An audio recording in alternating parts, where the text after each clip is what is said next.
வணக்கம். All in one zone devotional சேனலுக்கு உங்களை அன்புடன் வரவேற்கிறேன். இன்றைக்கி நம்மளுடைய சேனலில் தேய்பிறை பஞ்சமி இன்றைக்கிங்க, அதாவது இன்றைய தினம் தேய்பிறை பஞ்சமி வாராகி அம்மனுக்கு உரிய நாள். இன்றைக்கி வாராகி அம்மனை யாரெல்லாம் நேரில் போய் பார்க்க முடியாமல் இருக்கிறவங்க என்ன செய்ய வேணும், எப்படி வழிபட வேண்டும் அப்படின்ற வீடியோ தாங்க நம்ம இன்றைக்கி பார்க்க போகிறோம். அதற்கு முன்னால் நம்மளுடைய சேனலை தான் ஃபர்ஸ்ட் டைம் பார்க்குறவங்களா இருந்தாலும் சரி, சப்ஸ்கிரைப் பண்ணாமல் பார்க்குறவங்களா இருந்தாலும் சரி, நம்ம சேனலை சப்ஸ்கிரைப் பண்ணிக்கோங்க. கூடவே அந்த பெல் பட்டனை ப்ரெஸ் பண்ணிக்கோங்க, ஆல் என்கின்ற ஆப்ஷனை ப்ரெஸ் பண்ணிக்கோங்க. அப்போ தான் நான் போடுற வீடியோஸ் எல்லாம் உங்களுக்கு உடனுக்குடன் நோட்டிஃபிகேஷனில் தெரிய வரும். வாங்க இப்போ நம்ம வீடியோக்குள்ளே போகலாம். அதாவது பஞ்சமி தினத்தில் வாராகி அம்மனை வழிபட்டால் நம்முடைய துன்பங்கள் நீங்கும் மற்றும் அனைத்து நற்பலன்களை நம்மை தேடி வந்து சேரும் என்பது ஐதீகம். இப்படி இருக்கும் பொழுது வாராகி தேவியை நேரில் சென்று வழிபட முடியாதவர்கள் என்ன செய்ய வேண்டும் அப்படின்றத பார்க்கலாம். எப்படி வழிபட வேண்டும் என்பதை பார்க்கலாம். அதாவது மாதந்தோறும் வருகின்ற தேய்பிறை மற்றும் வளர்ப்பிறை பஞ்சமியில் வாராகி அம்மனை நாம் வழிபட வேண்டும். அப்படி வழிபட்டு வந்தால் நமக்கு என்னென்ன தடைகள் இருக்கோ வாழ்க்கையில், அந்த தடைகள்லாம் படிப்படியாக குறைய ஆரம்பிக்கும். அப்படி இல்லை என்றால் தடைகளே இல்லாமல் காணாமல் போய்விடும். பஞ்சமி திதி அன்று நாம் வாராகியை வழிபட்டால் கண் திருஷ்டி நீங்கும். அதே போல் செய்வினைகள், திஷ்டி, மாந்திரீகம் மற்றும் பில்லி சூன்ய கட்டுகள், செய்வினைகள் இதெல்லாம் இருந்தால் கூட அது காணாமல் போய்விடும். எப்போ நம்ம வளர்ப்பிறை பஞ்சமி தேய்பிறை பஞ்சமியில் நம்ம வாராகி அம்மன் வழிபாடு செய்ய வேண்டும். மற்றும் நம் வாழ்க்கையில் யாரெல்லாம் எதிரிகளாக இருக்கிறார்களோ அல்லது மறைமுக எதிரிகள், நேர்முக எதிரிகள், இல்லை கண்ணுக்கு தெரியாத எதிரிகள் இருப்பார்கள், நமக்கே தெரியாத எதிரிகள், அந்த எதிரி தொல்லையிலிருந்து நாம் விடுபடலாம். எதிரிகளே காணாமல் போய்விடுவார்கள். அதனால் இந்த பஞ்சமி தோறும் நாம் வாராகி அம்மனை வழிபட்டால் அனைத்து துஷ்ட சக்திகள் நம்மக்கிட்டேருந்து விலக ஆரம்பிக்கும். மேலும் யாரெல்லாம் எதிர்மறை எண்ணத்தோடு நம்மளை பார்க்கிறார்களோ அதனுடைய காரணத்தால் நமக்கு உடல் வலி, உடல் அசதி, சோர்வு மற்றும் எதிலுமே பிடிப்பு இல்லாத இருக்கும் நிலை, அந்த நிலையெல்லாம் மாறும். அதனுடைய விளைவுகள், அதாவது எதிர்மறை எண்ணத்தின் பார்வையினால் ஏற்படும் விளைவுகள் அனைத்தும் பொடி பொடியாக கரைந்து போய்விடும். அதனால் வாராகி அம்மனை நாம் மாதந்தோறும் தேய்பிறை மற்றும் வளர்ப்பிறையில் நாம் வழிபட்டு வந்தால் நம்முடைய எதிரிகள் காணாமல் போய்விடுவார் என்பது நம்பிக்கை. இப்போ வாராகி அம்மனை நேரில் சென்று வழிபட முடியாதவர்கள் எப்படி வழிபட வேண்டும் என்பதை பார்க்கலாம். அதாவது எல்லா கோவில்லையும், விநாயகர் கோயில் எடுத்துக்கோங்க, முருகன் கோயில் எடுத்துக்கோங்க, அங்கே வாராகி அம்மன் இருக்காது. எல்லா கோவில்லையும் வாராகி அம்மன் இருக்காது. அப்படி இருக்கும் பட்சத்தில் வாராகி அம்மனுக்குனே தனியாக கோவில் தான் எப்பவுமே இருக்கும். அப்படி இல்லைன்னா சப்த கன்னியர்கள் எங்கெங்கெல்லாம் இருக்கார்களோ அந்த கோவில்களில் வாராகி அம்மன் கண்டிப்பாக இருக்கும். சப்த கன்னியர்களுக்கு எங்கெங்கெல்லாம் வழிபாடு இருக்குமோ அந்த இடத்தில் வாராகி அம்மன் சிலை இருக்கும்.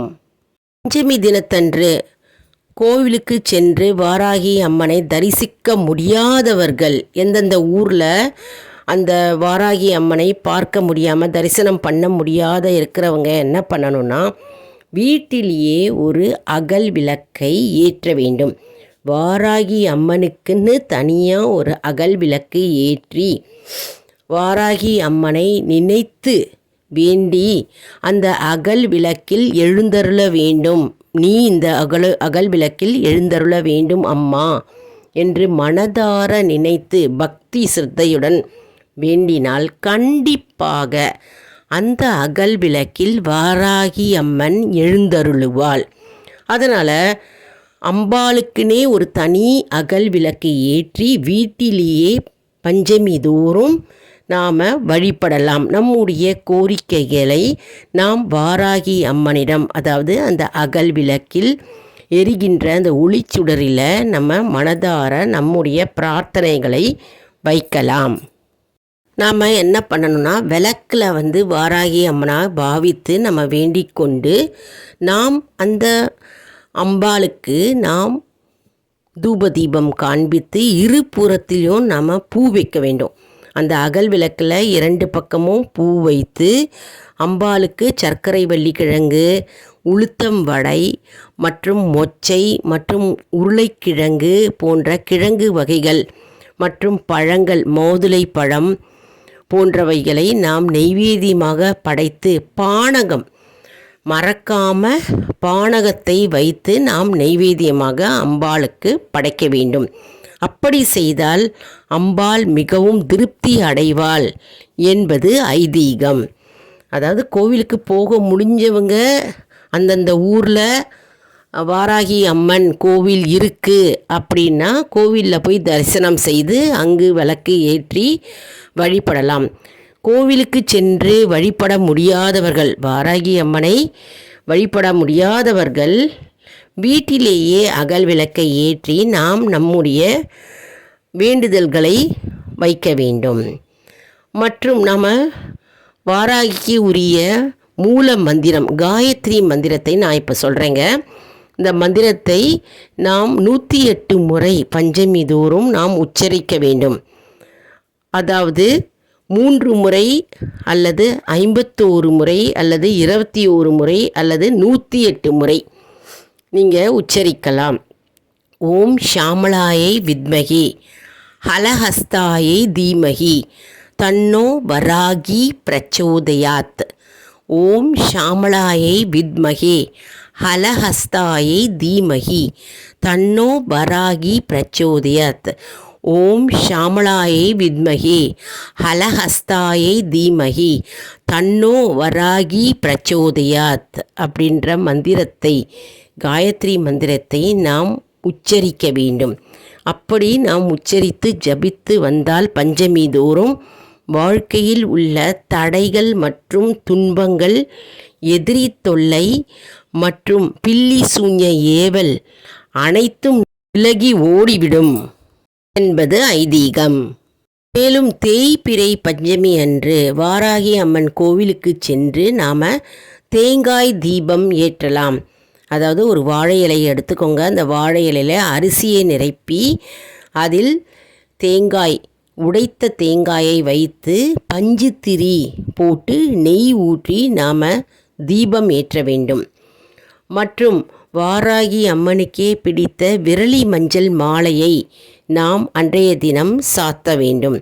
விரலி மஞ்சள் சாத்தி தேங்காய் தீபம் ஏற்றினால் நம்முடைய தடைகள் அனைத்தும் விலக ஆரம்பிக்கும் என்பது நம்பிக்கை. அதனால் கோவிலுக்கு சென்று நம்ம இந்த பிரார்த்தனைகளையெல்லாம் நம்ம செய்யலாம். தடைகள் நீங்கி வாழ்க்கையில் வெற்றி உண்டாகும்.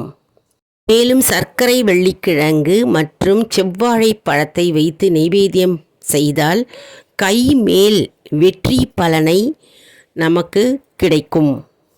மற்றும் அன்னையின் அருளால் எதையும் நம்ம சாதிக்கும் திறமை உண்டாகும். மற்றும் வல்லமை மற்றும் தைரியம், தன்னம்பிக்கை, பேச்சாற்றல் மற்றும் புத்தி கூர்மை அனைத்தும் நமக்கு தானாகவே உண்டாகும். பலன்கள் அப்படின்னு பார்த்தோம்னா, பஞ்சமி தினத்தோறும் நாம் ஊனமுற்றவர்களுக்கு உதவி செய்யலாம் மற்றும் அன்னதானம் செய்யலாம்.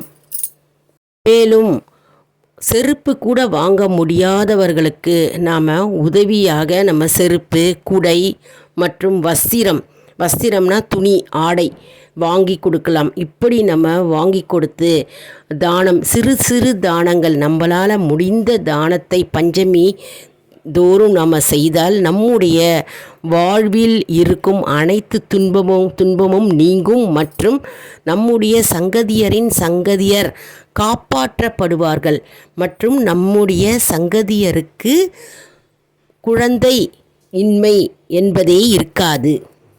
இப்படி நாம் தானம் செய்தால் நம்முடைய குடும்பத்தில் வம்ச விருத்தியும் மற்றும் குடும்பத்தில் மேன்மையும் வளர்ச்சியும் உண்டாகும்.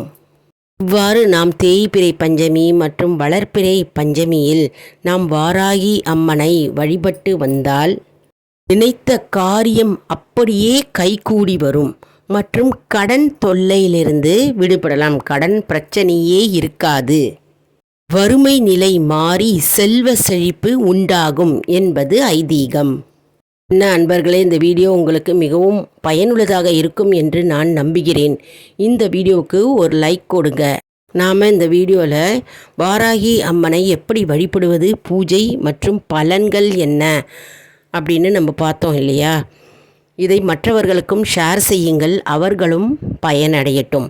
ஆல் இன் ஒன் ஜோன் அன்பர்களுக்கு ஒரு அன்பான வேண்டுகோள். நம்முடைய கம்யூனிட்டி போஸ்ட்டில் கேள்வி பதில் நேரம் வருங்க. அந்த கேள்விகளுக்கு பதில் தாங்க. நம்முடைய ஆன்மீக பயணம் எப்படி இருக்கிறது என்பதை தெரிந்து கொள்ளலாம். மேலும் இது ஒரு ஊக்கமாகவே நமக்கு அமையும். அதனால் சப்ஸ்கிரைப் செய்தவர்களுக்கு மட்டுமே இது தெரிய வரும். நம்முடைய சேனலை மறக்காமல் சப்ஸ்கிரைப் செய்யுங்கள். அடுத்த வீடியோவில் வேறொரு தலைப்புடன் உங்களை வந்து சந்திக்கிறேன். நன்றி, வணக்கம். உங்கள் ஊரில் வாராகி அம்மனுக்குன்னு தனி கோவில் இருக்கிறதா? நீங்கள் எந்த ஊரில் இருக்கீங்க அதையும் நீங்கள் செக்ஷனில் தெரியப்படுத்துங்க. நாமும் தெரிந்து கொள்ளலாம். நன்றி, வணக்கம்.